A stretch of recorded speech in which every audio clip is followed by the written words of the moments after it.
Okay guys, let's talk practicals. How do we use our oils on our kids? So in general, there are 3 ways to use essential oils.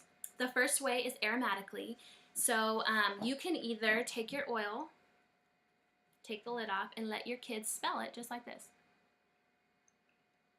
Out of the bottle. We do that a lot in our house. Or you can diffuse it. I've got my little diffuser going here. Let me show you. Here we go. I'm diffusing peppermint right now. So you can breathe them in and receive the benefits from them that way. You can topically apply them to your children's skin. Always with babies and kids, we always recommend diluting with a carrier oil. So what that means is coconut oil is an awesome carrier oil, olive oil, or any of your healthy kitchen cooking oils are great carriers. And basically what the carrier oil does is it slows down the speed at which the molecules in the essential oils are absorbed into your kids' skin. Because their skin is more sensitive and because their bodies are more vulnerable, you just want the oils to enter their bodies very gently. And so the carrier oil helps to do that. So you can put it on their skin, and then with your bigger kiddos, I would say 3 years old and up, they could take them internally, and I'll tell you a little bit more about that as we go through class, but often what I will have my kids do is I'll take I'll put a little almond milk in the bottom of a glass, and I'll throw some stevia in there to sweeten it up, and a drop of the oil that I want them to take, and they'll just drink it down real quick. And my kids love that. They ask for it like a treat, which obviously I don't just give it to them as a treat. But so those are the 3 ways: aromatically, topically on your skin, and internally. When we're using oils with our kiddos, there are some guidelines, of course, that we want to use to keep them safe. Because oils are so concentrated, they're a very safe and natural product to use, but you want to make sure that you follow the guidelines. If your kids are ever going to drink anything with essential oils in it, you always want to make sure that they're drinking out of either glass or stainless steel. Never ever put things for your kids with oils in them in plastic cups, because the oils will actually leach out the petrochemicals from the cup, and your child will end up drinking those chemicals. So obviously not what we're going for them. Avoid citrus oils. Those would be like bergamot, orange, tangerine, lemon, grapefruit. Avoid putting any of those oils on your child's skin before they're going to play outside, because those oils are photosensitive, and what that means is they will actually attract UV rays from the sun, and it can cause irritation or rashes or things like that on their skin. So if you know that they're going to be playing outside, don't use citrus oils on exposed skin. Of course, always keep essential oils out of their eyes and their ears. So those are kind of like their sensitive parts. You don't ever want to let oils get in there.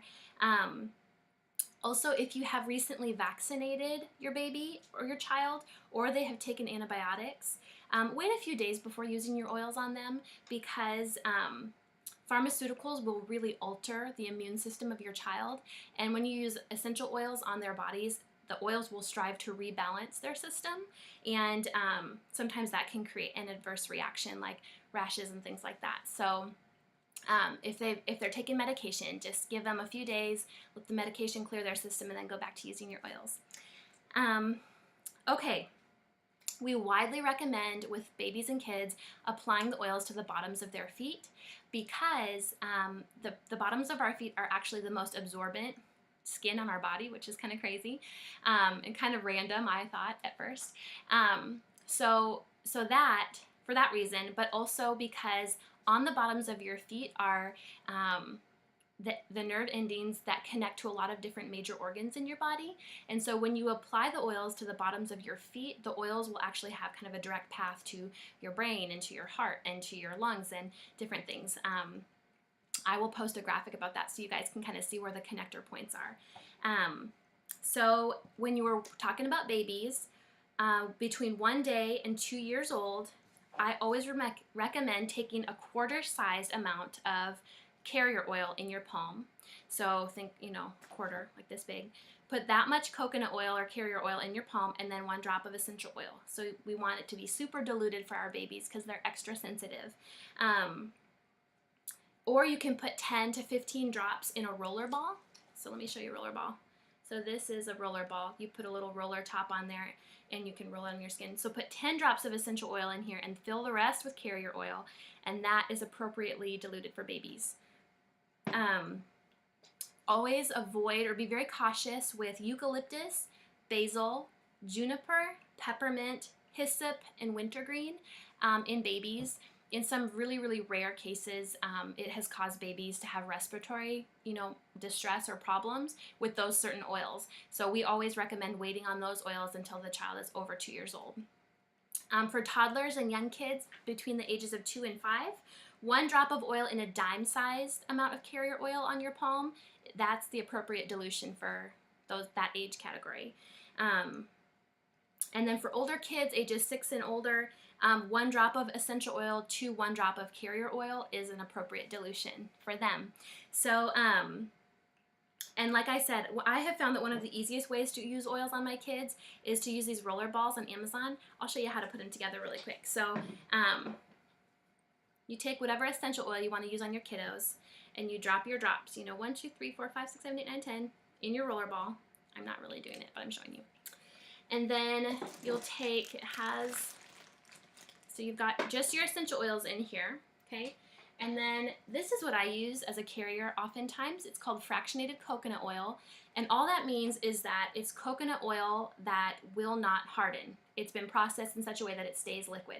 So I will take my fractionated coconut oil and I'll just pump until my roller ball is full. Pump, pump, pump. And then you see this little top here? I'll show you. It has like a little metal roller on top.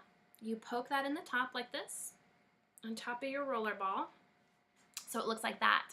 And this makes your oil so accessible and so easy. So I'll just label it, put write on a piece of paper and tape it on, and then it's like they're ready to go. So I just go to my little, cabinet. I'm like, okay, so-and-so has this issue, grab that roller, and we roll it on, and it's so easy. They're just totally accessible that way. So, so those are the basics, and next we'll jump in with bath time.